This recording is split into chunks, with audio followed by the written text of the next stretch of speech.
하나님 아버지, 감사합니다. 감사합니다. 주님을 찬양합니다. 이 시간에 우리 세봉천교회 모든 식구들이 주님 앞에 나와 예배할 수 있게 해주시니 정말 감사를 드립니다. 주여, 성령께서 이 시간 이곳에 함께 하시고 우리의 마음에 영을 열어주셔서 주님께로 우리의 마음이 온전히 드려지게 하여 주시고 말씀을 들을 때에 깨닫는 영을 허락하여 주시옵소서. 주님께 감사와 찬양으로 드려지는 참된 예배가 되게 하여 주시옵소서. 예수님 이름으로 기도드리옵나이다. 아멘. 네, 우리는 계속해서 주일 예배 가운데 고린도후서 말씀을 한 절 한 절 살펴보면서 함께 나아가고 있습니다. 고통 중에 있고 어려움 중에 있는 고린도 교회에 보낸 이 사도 바울의 편지가 바로 우리 세봉천 교회를 향하여 말씀하시는 하나님의 말씀이라, 하나님이 우리에게 주시는 말씀이라 하는 마음으로 우리가 함께 보고 있는데요, 어느덧 12장의 마지막 부분까지 이르렀습니다. 지난 시간 우리는 바울이 자신이 진정한 사도인 것을, 정말 그리스도의 종이 맞다는 것을 말하기 위해서 그가 고린도 교회 가운데 있었을 때에 그들과 함께 있었을 때 행한 모든 것들을 이야기한 것을 우리가 함께 살펴보았습니다. 바울이 고린도에 가서 어떻게 사역을 했습니까? 모든 참음과 인내로 하였고 또 계시와 표적과 능력을 행함으로 그 가운데 행하였지요. 그리고 고린도에서 행할 때 우리 지난 말씀을 떠올려 보면 그들에게 폐를 끼치지 않기 위해서, 민폐를 끼치지 않기 위해서 최선을 다했던 것을 알 수 있습니다. 스스로 장막을 지어서 팔면서 생활비와 모든 선교비를 충당하면서 고린도 교회에게 단 한 푼도 폐를 끼치지 않으려고 무지 애를 썼고, 또 이제도 그가 오히려 아낌없는 사랑으로 자신을 다 내어주며 그들에게 폐를 끼치지 않으려는 그러한 마음을 이야기하고 있죠. 이러한 것처럼 하나님께서도 저와 여러분을 향해서 그 아낌없는 사랑으로 지금도 모든 것을 부어주시고 허락하고 계신다는 것을 기억하시기 바랍니다. 하나님께서 그 다함이 없는 아낌없는 사랑으로 우리를 사랑하고 계시죠. 우리가 그것을 잊고 살 때도 많고 생각하지 못하고 살 때도 많지만, 그러나 주님의 그 놀라운 사랑을 우리가 언제나 기억하며 그 사랑에 응답하고 반응하는 삶을 살아야겠다라는 것이 지난 시간에 우리 함께 나누었던 말씀이지요. 이제 이어지는 고린도후서 12장 16절에서 21절 말씀을 여러분과 함께 나누기 원하는데, 오늘 말씀의 제목을 진심이 통하는 공동체라고 이렇게 붙여봤습니다. 뭐라고요?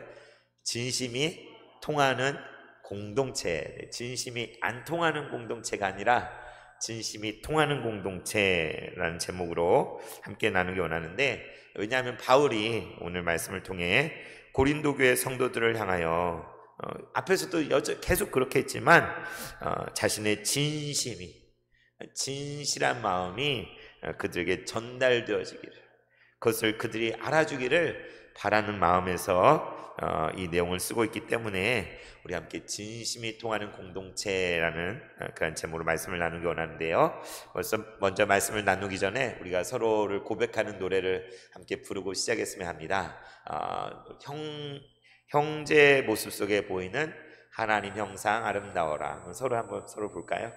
서로를 보면서 형제의 모습 속에, 자매의 모습 속에 우리 함께 먼저 고백하고 말씀을 나누도록 하겠습니다. 형제의 모습 속에 보이는, 형제의 모습 속에 보이는, 손을 펼쳐 할까요? 하나님 형상 아름다워라. 존귀한 주의 자녀 됐으니 사랑하며 섬기리. 자매의 모습 속에 보이는, 자매의 모습 속에 보이는 하나님 형상 아름다워라.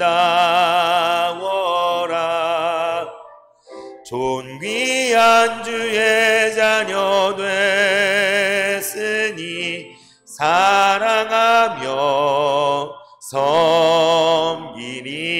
우리의 모임 중에 임하신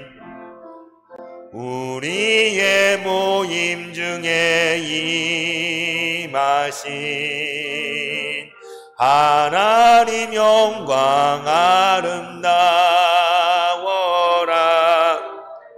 존귀한 왕이 여기 계시니 사랑하며 섬기리. 아멘. 형제의 모습 속에 보이는 하나님의 형상 아름다워라. 존귀한 주의 자녀 됐으니 사랑하며 섬기겠습니다. 우리의 모임 중에 임하신 하나님의 영광 아름다워라. 존귀한 왕이 여기 계시니 사랑하며 섬기겠습니다. 이것이 오늘 예배를 드리는 우리 모두의 고백이 되기를 소원합니다.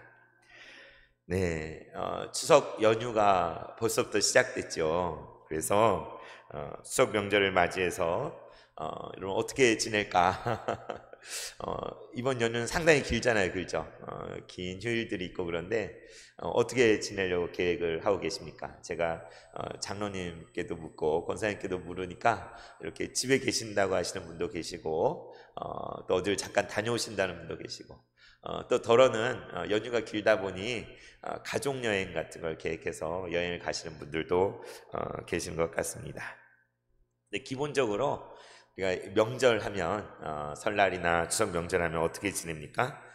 고향을 떠올리게 되고 부모님 계신 곳에 또 형제 자매들과 함께 모여서 함께 즐거운 시간을 보내고 감사하는 시간을 보내지 않습니까? 저도 어제 그제 개천절부터 이렇게 빨간 날이 오래가지고 처가 식구들이 먼저 이렇게 모였어요. 이렇게 저희 처가 4자매거든요. 그런데 감사하게도 모두가 같이 다 모일 수 있어가지고 처갓집에 같이 다 모여서 함께 맛있는 것도 먹고 또 교제하고 이야기 나누고 하는데 참 좋더라고요. 그리고 어제는 이렇게 같이 예배도 드렸습니다. 이렇게 감사하면서 우리 추석 가정예배 순서지 있잖아요. 이걸 가지고 같이 예배 드리면서 이렇게 그런 말씀을 전했던 것 같아요. 하나님 말씀 듣고 순종하는 것에 대한 말씀인데 우리가 서로에게 더 잘 들어주자. 서로의 우리가 그 참 답답할 때가 내가 이것을 말하고 있는데 상대가 못 알아들을 때가 답답하잖아요, 그죠? 그럴 때 속상하고 나는 정말 내 마음을 알아줬으면 해서 얘기를 하는데 그걸 몰라주면 되게 속상할 것 같아요. 아이들도 엄마 아빠가 내 얘기를 나를 이해해주지 못할 때 되게 속상할 수 있고, 마찬가지로 부모도 자녀들이 부모의 마음을 헤아려주지 않을 때 그때 안타깝잖아요, 그죠? 그런 것처럼 그래서 말씀을 나누면서 우리가 서로에게 더 귀 기울여 듣고 더 잘 헤아리고 이해하고 잘 들을 뿐만 아니라 하나님이 우리에게 말씀하시는 것을 정말 잘 들어야 된다라는 것을 같이 나눴었는데요. 이번 추석 명절 맞이해서 가정마다 같이 예배도 드리고 하면서 주님 주신 귀한 은혜를 나누는 시간 가지시면 좋겠습니다. 그래서 무엇보다도 이 명절은 어떤 시간이냐? 명절은 감사를 다시 되새기는 시간인 것 같아요. 우리에게 베풀어 주신 하나님의 은혜, 그리고 그 감사, 또 부모님에 대해서 또 같이 형제 자매 간에 가족 간에 감사한 것을 나누고 이야기꽃을 피우고 웃음꽃을 피우는 것이 명절이 아니겠습니까? 그런데 때로는 명절이 좀 부담이 되기도 하고 특히 여자분들은 또 이렇게 음식장만 해야죠, 뭐 해야죠, 신경 쓸 것도 많잖아요. 그래서 명절 증후군이라는 말도 있고, 또 명절에 모였다가 공연이 친척 가운데 서로 참견하는 이야기, 이렇게 그런 이야기 들으면 속상해가지고 나 다시는 명절 때 안 가, 이럴 수도 있잖아요, 그죠? 누구 만나기 싫어, 누구 얼굴 보기 싫어서 안 갈 거야. 그래서 그런 속상해서 걸음을 끊기도 하고, 그런 게 또 명절인 것 같아요. 그런데 또 아까 우리 장로님 기도하신 것처럼 이렇게 가족들이 모일 수 있으면 좋겠지만 여러 형편 때문에 또 직장이나 여러 상황 때문에 고향에 가지 못하고 또 혼자 있어서 쓸쓸하게 명절을 보낼 때 또 더 적적하고 마음이 그럴 것 같습니다. 그래서 참 이 명절이 좋은 면만 있는 게 아니라 우리를 힘들게 하고 또 쓸쓸하게 하고 그런 면들도 있을 수 있는 것 같아요. 그러나 정말 우리가 이 명절을 맞이해서 먼저 이렇게 하나님 앞에 예배하면서 또 주님 앞에서 우리의 지난 삶을 돌아보고 하나님의 은혜를 깨닫고 하나님께 감사하고 쉼과 안식이 되고 또 회복이 되는 그런 은혜의 시간이 되었으면 좋겠습니다. 그래서 이 명절이 모였을 때 막 서로 오해가 쌓이거나 막 서로 막 가식이나 막 못마땅한 모습은 그런 게 아니라 만났을 때 서로의 진심이 통하는 마음과 마음이 전해지고 서로를 더 귀하게 여겨지는 그런 명절이 되어야 되지 않겠습니까? 그런 것처럼 우리가 예수 그리스도 안에서 함께하는 이 믿음의 공동체, 우리의 모임 가운데도 우리가 모였을 때 서로 뭐 부담이 되거나 뭐 이렇게 꺼리낌이 되거나 그런 게 아니라 얼굴과 얼굴을 보게 되면 감사하고 반갑고 기쁘고 또 그 가운데 나누는 이야기들 가운데 서로의 진심이 통해야 되잖아요, 그죠? 진실한 마음이 통하는 그런 공동체, 그런 교회가 되어야 될 줄로 믿습니다. 그래서 오늘 말씀을 통해서 오늘 주신 말씀을 가지고 진심이 통하는 공동체라는 제목으로 함께 말씀을 나눠보고자 합니다. 바울은 이 고린도 교회 정말 그들이 가지고 있는 여러 편견이나 오해를 풀고 정말 자신의 진심을 그들이 알아주기를 바라는 마음에 이 편지를 쓰고 있는 것이죠. 오늘 16절 말씀 같이 한 목소리 함께 읽어볼까요? 시작. 하여간 어떤 이의 말이 내가 너에게 짐을 지우지는 아니하였을지라도 교활한 자가 되어 너희를 속임수로 취하였다 하니. 뭐를 얘기하고 있습니까? 어떤 이들이 바울에 대해서 이렇게 이야기하는 걸 바울이 들은 거예요. 여러분에게 있어서 진실이 아닌 것을 누군가가 다른 사람들한테 퍼뜨리고 이야기하면 어떨 것 같습니까? 나는 그렇지 않은데 나에 대해서 막 이상한 얘기를 다른 데다 퍼뜨리고 전파하고 그러면 그것만큼 억울하고 속상한 일이 또 없을 것 같아요. 바울은 앞서도 제가 여러분 가운데 있을 때에 내 자신을 내어주기까지 아낌없는 사랑으로 여러분의 폐를 끼치지 않으려 하였고 이제도 내게 있는 거 다 내어주고 나 자신을 여러분에 내어주지 않았습니까? 그것을 여러분 경험하지 않았습니까? 이렇게 말하고 있었잖아요. 그런데 오늘 하여간 어떤 이의 말이 어떤 일일까요? 고린도 교회 가운데 바울을 탐탁지 않게 생각하는 사람들, 곳에 찾아온 거짓 교사들, 가짜 사도들, 그 사람들이 뭐라고 말하냐, 그 이야기가 바울의 귀에까지도 들어온 거죠. 뭐라고 이야기합니까? 그래요. 바울이 여러분에게 짐을 지우지는 않았다고 칩시다. 그러니까 폐를 끼치진 않았다고 칩시다. 이제까지 민폐가 되는 행동을 안 했다고 칩시다. 그러나 여러분, 그렇지만 그 사람이 얼마나 교활한 사람인지 아십니까? 얼마나 겉과 속이 다른 사람인지 아십니까?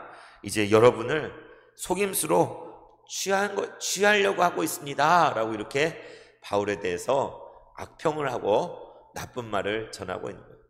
바울은 정말 있는 모습 그대로 투명한 모습으로 고린도 교회 성도들에 다가가려고 하는데 그 사이에 누군가가 껴가지고 바울을 오해하게끔 만드는 거예요. 바울을 교활한 사람이라고, 겉과 속이 다른 사람이라고, 속이는 사람이라고 그렇게 말을 하고 있다는 거예요.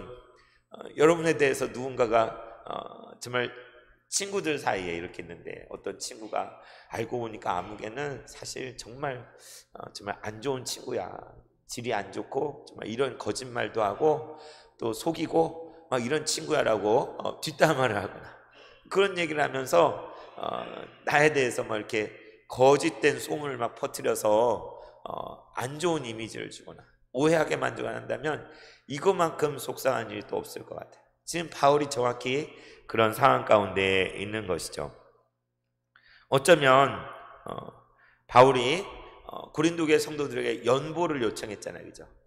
어려운 가운데 있는 예루살렘 교회를 돕기 위해서 마게도냐 땅에서도 많은 연보를 거뒀고, 또 고린도 교회도 1년 전에 너희가 먼저 시작한 그 연보를 이제는 다 채우고 완성하라고 이렇게 권면하잖아요. 그런데 오해를 살 수 있지 않습니까? 연보를 거두라고 하니까 그걸 가지고 뭘 하려나 보다.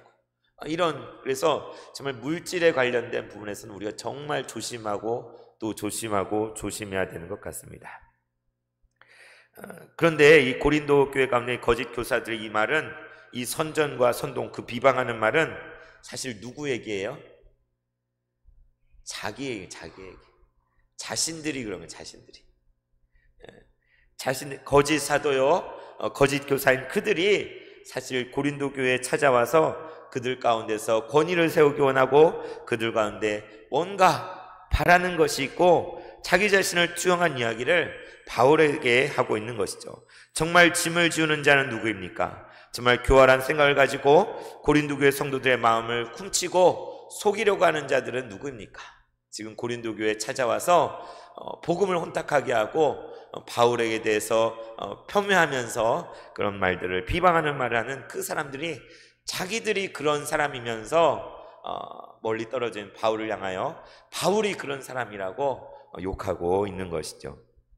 그럴 때에 이제 17절 18절에 보면 바울이 언제 그런 일이 있었는지 반문하고 있는 것을 우리가 볼 수 있습니다. 17절 18절 말씀 같이 읽어볼까요? 시작.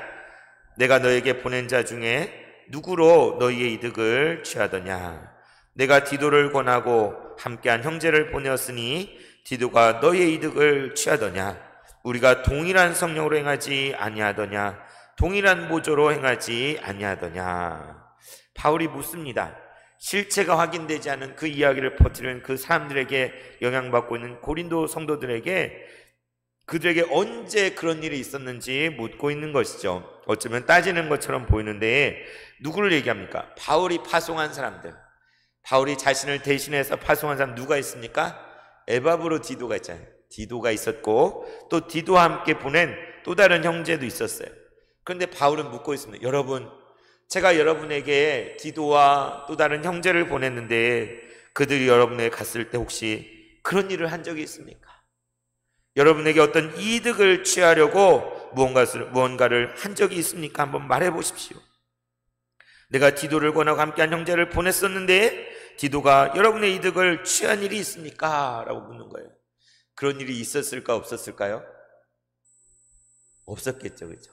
디도나 그 형제가 갔을 때 그들이 바울의 심부름으로 그곳에 갔는데, 뭐 그럴 수도 있잖아요. 이렇게 보낸 사람은 그런 뜻이 아닌데 심부름 간 사람은 딴 마음을 품어가지고 바울은 그런 게 아닌데 디도나 이렇게 심부름 간 사람은 그런데 뭐가 좀 이렇게 다른 이득을 취하려고 하나. 옛날에 어떤 일이 있었습니까? 엘리사인가요? 엘리야인가요? 엘리사 때에 누구죠? 나아만 장군이 찾아왔다가 요단강에 7번 몸을 담그고 깨끗하게 나았잖아요. 그래가지고 너무 감사해가지고 엘리사에게 모든 예물과 선물을 다 드리려고 하니까 엘리사 그걸 하나도 안 받고 거절했잖아요. 나 안 받는다고 보냈는데, 그런데 그 시종이 갑자기 가서 뭐라도 얻어야지 해가지고 막 달려갔어요. 뒤쫓아가가지고 어떻게 했어요? 아이고 저기 우리 엘리사 선생님이 깜빡했는데 누가 와가지고 뭘 좀 선물해야 되는데 뭐 좀 달라고 하시네요. 그러니까 그러냐고 이렇게 해가지고 몰래, 엘리사가 시키지도 않았는데 가가지고 뭘 받아가지고 왔잖아요. 딱 돌아오니까 엘리사 어떻게 했습니까? 그걸 다 보고 있었던 거예요. 그걸 다 알고 있었던 거예요. 너가 어떻게 그럴 수 있냐? 너 그때 내가 느껴지지 않았냐? 라고 할 때에 나아만에게 있던 그 문둥병이 그 종에게로 옮겨가 버리는 그런 이야기 있지 않습니까? 그런데 이게 그냥 성경에만 있는 게 아니라 세상에서도 그런 일이 많잖아요. 이렇게 누군가를 심부름 보내고 대통령이 대사를 어디에 나라에 보내고 그렇게 보냈을 때 정말 그 보낸 사람의 뜻에 따라야 돼. 사도는 보냄을 받은 사람이잖아요, 그죠? 그런데 예수님께서 이렇게 제자들을 보냈을 때 예수님이 보낸 그 뜻대로 이렇게 해야 되는데 중간에 딴 마음 품어가지고 근데 뭔가 좀 나도 이득을 취해야 되지 않을까 해가지고 그 메시지를 왜곡시키는 거죠. 예수님은 그런 말을 한 적이 없는데 예수님이 뭘 좀 받아오라고 했습니다 이러고 하기 시작한다면 이거는 뭐예요? 그럴 수도 있지 않아? 라고 생각할 수 있지만 보내신 예수님을 배반하는 거잖아요. 그죠? 예수님의 이름을 먹칠하는 거잖아요. 그죠? 우리도 이렇게 뭐 사업에서 뭐건 이제 누군가 대신 보내고 직원을 보내고 했는데 그 직원이 딴소리를 하네. A에 대해 얘기하라고 했는데 B라고 얘기하고 C라고 얘기해버리면 혼선이 일어나고 오해가 일어나고 문제가 발생하잖아요. 그래서 누군가를 어디에 보낼 때는 누굴 보내요? 믿을 만한 사람, 정말 신뢰하는 사람, 가족 같은 사람, 딴소리 안 할 사람을 정말 중요한 일에는 내 자신을 대변할 수 있는 그런 사람을 심부름으로 보내야 되는 거죠. 그죠? 만약에 막 큰 돈을 맡겨가지고 누구한테 갖다 줘라 하는데 전혀 못 믿을 사람한테 줘가지고 이거 갖다 줘라 그러면은 안심이 되나요? 안 되잖아요.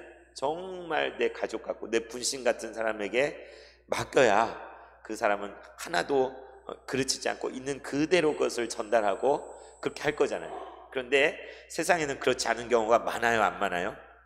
엄청 많아요, 엄청 많아요. 그죠? 기업에도 그렇고 뭐 공공기관에도 그렇고 많이 달라졌다고 하지만 이렇게 중간의 역할을 하는 사람들이 제대로 그 역할을 하지 않고 다른 주머니를 차거나 다른 자기 이득을 챙기거나 그런 일들이 이 세상엔 비일비재한 것이 이 세상에. 그런데 성경 시대도 마찬가지죠. 사람 사는 곳에는 다 그런 일들이 많이 있어요. 그래서 바울은 묻는 거예요. 아니 혹시 내가 디도를 보내고 다른 형제편에 내 편지를 보내면서 내 소식을 전하고 마음을 전했는데 그들이 여러분에게 이득을 취한 적이 있습니까?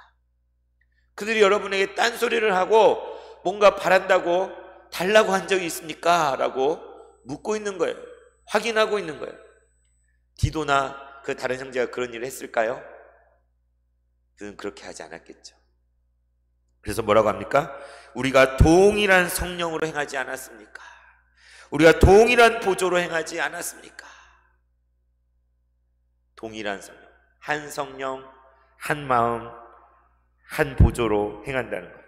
여러분, 바울은 이것에 너무나 확신하고 있었어요. 디도가 그곳에 가서 딴소리하지 않고 자기 이득을 취하지 않고 바울의 있는 마음 그것을 그대로 전달하고 더 마음을 써서 이렇게 했다는 것을 바울은 확신하고 알고 있었던 것이죠. 그만큼 그들을 믿고 신뢰했다는 것을 알 수 있습니다. 왜 그랬을까요? 그들 안에 한 성령님이 계시기 때문에, 같은 성령님께서 역사하고 계시고 그들 안에 같은 보조로, 보조는 뭐 페이스, 이렇게 뭐 마라톤이나 달리기 할 때 제 식사할 때 저희 아내가 가끔 그래요. 여보, 옛날에 연애할 때는 이렇게 그 시간을 이렇게 같이 먹더니 왜 이렇게 먼저 빨리 후닥닥 먹어버리냐고 저희 가족들한테서 핀잔을 많이 듣습니다. 어떻게 해야 돼요? 같이 보조를 맞춰서 이렇게 한 숟갈 먹는 거 보고 나도 한 숟갈 넘기고 꼭꼭 씹어 이렇게 먹어야 되는데 저는 뭐가 급한지 이렇게 어릴 때 못 먹고 못 자란 것도 아닌데도 이렇게 뭔가 음식을 해치우는 것처럼 막 이렇게 저희 장로님이나 우리 집사님도 같이 식사하시면 알겠지만 이렇게 열심히 먹어요. 열심히 후럭후럭 막 열심히 먹다 보니까 같이 먹는 사람들은 이렇게 몇 숟갈 떴는데 저는 이미 식사를 다 먹어버리는 그런 경우. 이걸 보조를 맞추는 거예요? 못 맞추는 거예요? 잘 못 맞추는 거예요. 저도 바뀌어야 될 것 같아요. 이렇게 정말 서로를 배려한다면 서로 보조를 맞춰야 돼요. 빠른 사람도 있고 느린 사람도 있고 급한 사람도 있고 천천히 하는 사람도 있는데, 그러나 같은 마음이 같은 성령 가운데 있다면 뭐 좀 빠를 수도 있고 늦을 수도 있고 하지만 서로 맞춰가려고, 부부도 그렇고 가족 간에도 그렇고 공동체 안에서도 서로 보조를 맞추는 것, 페이스를 맞추는 것. 그래서 뭐 마라톤이나 뭐 경주나 이런 데도 페이스메이커 이런 게 있잖아요. 그죠? 같이 그 페이스 유지하도록 같이 뛰어주는 사람, 그 사람이 없으면 안 돼요. 그 사람의 페이스를 유지하기 위해서는 페이스메이커가 옆에 있어야 되는 그런 것처럼, 우리가 서로 믿음 안에서 한 공동체 이루어갈 때 교회 안에도 믿음이 큰 사람도 있는가 하면 믿음이 이제 막 잘하는 사람도 있잖아요. 이제 막 첫걸음을 뗀 사람도 있잖아요. 아직 신앙생활을 한 지 얼마 안 되는 사람도 있는가 하면 평생을 믿음 생활을 한 사람도 있어요. 같을까요? 다를까요? 달라요. 그죠? 그러나 우리가 함께 무언가 할 때 같이 눈높이를 맞추고 보조를 맞추고, 어린아이들에게는 어떻게 해요? 어린아이들에게는 이렇게 무릎을 꿇어가지고 눈높이를 맞추잖아요. 그죠? 이렇게 아이들을 그냥 나는 너네 그것도 못해 라고 아이들한테 그런 게 아니라 아이들의 입장에서 그들의 입장에서 눈높이를 낮추고 그렇게 보듬어주고 안아주고, 이렇게 우리 선생님들 하고 계신데 그래야 되지 않습니까? 그런 것처럼 정말 더 앞서 치고 나갈 수 있어요. 나는 더 빨리 저기 달려갈 수 있어요. 그러나 우리 믿음 안에서 누군가 뒤떨어지지 않았는지, 누군가 힘들어하지는 않는지 그것을 자꾸 돌아봐야 되고, 그래서 같이 보조를 맞추어서 페이스를 맞추어서 우리는 해나가야 된다는 것이죠. 그래서 오늘 아까 예배 전에 세례 입교 교육 이제 8분하고 같이 본당에서 했어요. 그런데 참 감사하더라고요. 가장 기본적 예수님은 누구신가라는 걸 함께 나누는데, 우리 중고등학교 우리 친구들, 그리고 또 우리 작년에 계신 분들 같이 말씀을 같이 읽어가면서 그걸 나누니까 우리가 다 안다고 생각하는 말씀이지만 그 말씀을 다시 저 자신도 새기게 되고, 함께 이전에 제가 세례받고 입교했던 그때들을 떠올리면서 감사한 마음이 들더라고요. 이제 한 주 더 세례 입교 교육을 하고 10월 셋째 주에 세례 입교식을 할 겁니다. 여러분 많이 기도해 주시기 바랍니다. 그날이 정말 축제가 되고 기쁨이 되고 천국잔치가 벌어지는 그런 은혜의 날이 되기를 소망합니다. 그래서 우리는 한 몸인 거예요. 한 몸. 우린 각자 플레이, 각자 떨어져 있는 조각조각이 아니라 우리 예수 그리스도 안에, 머리 대신 그리스도 안에서 우리는 한 몸인 것입니다. 그래서 우리는 언제나 같은 마음을 품겨나고 같은 성령 안에서 같은 페이스를 유지해야 되는 것이죠. 떨어져 있을지라도 우리가 일주일 사는 동안에 서로 각자 사는 곳도 다르고 직장도 다르고 일터도 다르고 있는 곳이 다르잖아요. 그럴지라도 우리는 성령 안에서 서로 연결되어져 있는 거예요. 서로 한 몸인 거예요. 그래서 우리가 어느 곳에 있든지 서로에게 짐을 지우는 사람이 아니라 서로에게 필요가 되고 서로에게 정말 하나가 된 그런 한 모습으로 나아가야 될 줄로 믿습니다. 그래서 바울은 그걸 얘기하는 거예요. 여러분, 어떤 사람들이 저에 대해서 정말 짐을 지우진 않았지만 그는 교활한 사람이어서 자기가 안 하고 디도나 다른 사람 통해서 여러분을 속이고 여러분의 이득을 취하고 있습니다 라고 이렇게 거짓된 말을 퍼뜨리고 있는 것에 대해서 여러분 제대로 한번 살펴보십시오. 제가 디도를 보내고 다른 형제를 보냈는데 그들이 언제 제가 했던 것과 다르게 행하는 것을 본 적이 있습니까? 그 여러분에게 어떤 티끌만큼이라도 이득을 취한 것이 있었습니까? 그들이 행할 때에 디도가 나와 똑같은 성령 안에서 똑같은 보조로 그들이 말하고 행하지 않았습니까? 라고 말하고 있는 거죠. 이것에 고린도 교회 성도는 어땠을까요?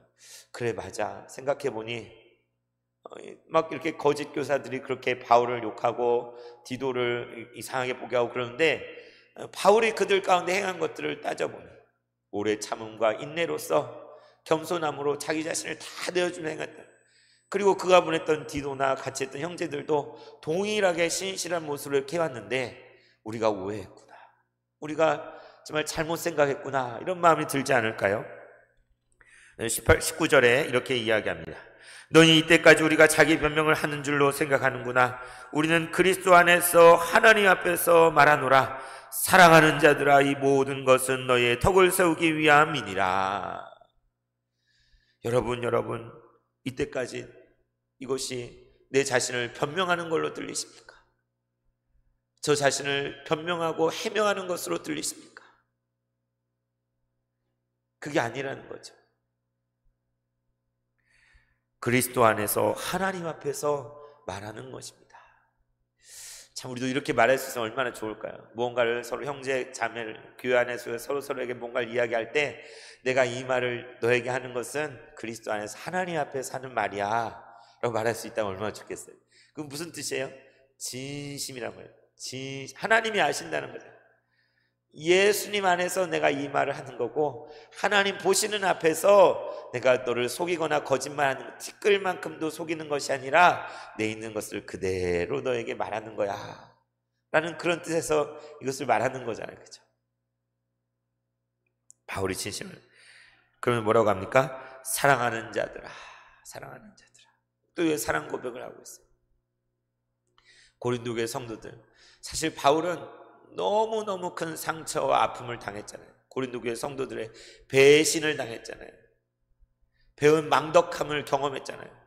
그들 위해 자기의 모든 것을 내어주고 눈물로 섬기고 1년 6개월 넘게 고사 함께 동고동락하면서 그 교회를 세우고 자기에게 있는 모든 것을 다 쏟아부었는데, 그가 두 번째로 다시 방문했을 때 그들을 어떻게 했어요? 바울에게 냉담하고 그가 온 것을 싫어하고 내치고 외면하고 꺼려하고, 얼마나 마음이 상해, 얼마나 고통스럽다. 마치 내가 낳은 자식이 부모를 이제는 내 아버지도 아니고 어머니도 아니에요 라고 말한다면 그 부모의 마음은 대못을 박는 거잖아요. 그죠? 내가 낳고 기르고 최선을 다해서 다 뒷바라지를 했는데 어머니라고도 하지 않고 아버지라고도 하지 않는다면 그 부모의 마음은 얼마나 아프겠습니까? 사실 바울의 심정이 이러한 심정임에도 불구하고 바울은 이제도 뭐라고 얘기해요? 여러분, 그럼에도 불구하고 나는 여러분을 사랑합니다. 여러분을 사랑하고 또 사랑하고 사랑하여서 이 구구한 편지를 쓰고 있고, 정말 이렇게 여러분에게 말하고 있는 것입니다. 이 모든 것은 여러분의 덕을 세우기 위한 것입니다. 그러니까 이 모든 것은 바울 자신을 위해서 하는 말이 아니라 그들 가운데 고린도 교회가 온전하여지고 그들이 참 믿음의 반석에 서고 진실로 사랑하고 섬기는 주님의 참된 몸을 이루어가는 온전한 덕을 세우기 위해서 이 모든 말을 하고 있다는 것이죠.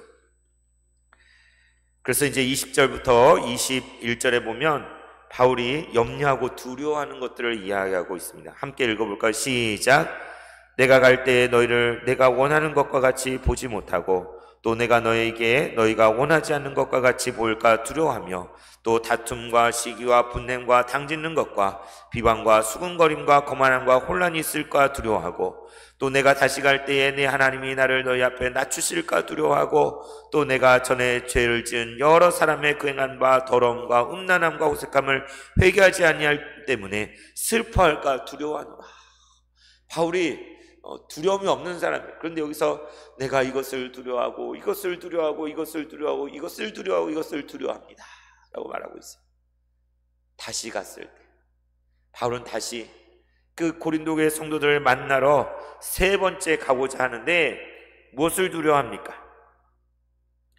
그들이 오해를 가져서 편견을 가져서 바울의 그 진심을 알아주지 않을까 염려하고 두려워하는 것이죠. 서로에게 진정으로 보여줘야 되는 모습이 있잖아요. 기대하는 모습이 있잖아요. 그런데 그런 모습이 아니면 어떡할까? 정말 기대하고 사모하는 몸으로 만났는데 그 만남이 정말 이상하게 서로에게 더 상처가 되고 아픔이 되는 그런 만남이 되면 안 되잖아요. 그래서 바울은 이렇게 얘기하죠. 내가 원하는 것 같이 여러분에게 보이지 않을까 나는 염려하고 두렵습니다. 또 내가 여러분에게 여러분이 원하지 않는 모습으로 내가 보여질까 나는 이것이 걱정이 되고 염려가 됩니다. 그리고 다툼과 시기와 분냄과 당짓는 것과 비방과 수군거림과 거만함과 혼란, 이건 언제예요? 고린도전서를 쓰기 전에 고린도 교회 가운데 가득했던 거잖아요. 하나님의 몸된 교회라고 하면서 주의 몸된 교회로 그 가운데 서로 다투고 시기하고 분내고 당짓고 비방하고 수군거리고 거만한 것이 가득했던 교회가 고린도 교회였잖아요. 그래서 바울이 그 교회를 향하여 편지를 쓰고 또 쓴 것이 아닙니까? 그런데 이제 다시 나아갔는데 그들 가운데 이전에 지었던 그런 모든 부족한 모습들이 그대로 있다면 얼마나 안타깝겠어요. 그러한 모습을 또 본다면 얼마나 마음이 아프겠습니까? 그것을 두려워하고 또 21절에 바울이 가장 솔직한 걱정을 말하고 있죠. 뭐라고 합니까? 내가 다시 갈 때에 내 하나님이 나를 너희 앞에 낮추실까 두려워하고, 다시 갔을 때 하나님께서 나를 또 그들 앞에 낮추실까? 그것이 나는 두렵습니다 라고 말하는 것이죠. 그리고 전에 죄 지은 여러 사람이 그 죄를 회개하지 아니하여서 그대로 뻔뻔한 모습으로 있어서 그것을 보고 내가 다시 슬퍼하게 될까? 나는 두렵습니다 라고 말하는 것이죠. 바울의 솔직한 마음을 여기서 말하고 있는 거예요. 다시 여러분을 만나기 원하는데, 다시 함께하기 원하는데, 그때 기쁨과 감격과 정말 마음의 진심이 통한 그런 만남이 아니라 여전히 오해와 편견과 여러 상처들로 인해서 오히려 정말 고통을 겪게 되는 그런 만남이 될까 봐 그것을 염려하고 두려워하노라 말하고 있는 것이죠. 여러분, 오늘 말씀을 통해서 고린도 교회 성도들을 향해 자신의 진심을 전하려고 애쓰는 바울의 모습을 보게 됩니다. 그가 말하는 것은 무엇입니까? 진심을 나누고 싶다는 것이죠. 진정 사랑한다는 것을 말하고 싶은 것이죠. 여러분, 우리가 명절을 맞이해서 가족들이 모였을 때 그 가운데 가식이나 오해나 편견이나 비교함이나 서로를 거부하는 그런 것이 있다면 얼마나 속상하겠어요. 그 가운데는 진정한 하나됨이 될 수 없는 것이죠. 가족 안에도 마찬가지고 우리 공동체 가운데도 마찬가지입니다. 우리가 모였을 때 그런 가식이나 오해나 모든 편견을 거두어내고 우리 가운데 서로에게 전달되어야 할 것은 진정한 진심인 것이죠. 그것은 감사요, 은혜요, 사랑이요, 헌신이 되어야 할 것입니다. 우리가 서로의 모습을 통해서 서로가 자기 자신을 내어주려 할 때 내가 사랑받고 있구나, 사랑해야 되겠구나, 그런 마음으로 우리가 서로를 섬겨야 되지 않겠습니까? 이번 명절을 맞이해서 가족들이 모였을 때 그 가운데 주님이 허락하신 그 아름다운 이야기꽃이 피었으면 좋겠습니다. 웃음꽃이 피었으면 좋겠습니다. 진심이 서로에게 나누어지는 귀한 시간이 되었으면 좋겠습니다. 더불어 우리 주님의 몸된 교회 가운데 주님이 주시는 그 은혜로 서로에게 진심이 통하고 서로의 은혜가 넘치는 그러한 우리 모든 교회가 되기를 소망합니다. 아까 불렀던 형제의 모습 속에 보이는 하나님 형상 아름다워라, 우리 자신을 고백하면서 다시 한번 불러보겠습니다. 형제의 모습 속에 보이는 하나님 형상 아름다워라, 존귀한 주의 자녀 됐으니 사랑하며 섬기리. 자매의 모습 속에 보이는 자매의 모습 속에 보이는 하나님 형상 아름다워라, 존귀한 주의 자녀 됐으니 사랑하며 섬기니. 우리의 모임 중에 임하신 하나님 영광 아름다워라, 존귀한 왕이 여기 계시니 사랑하며 섬기리.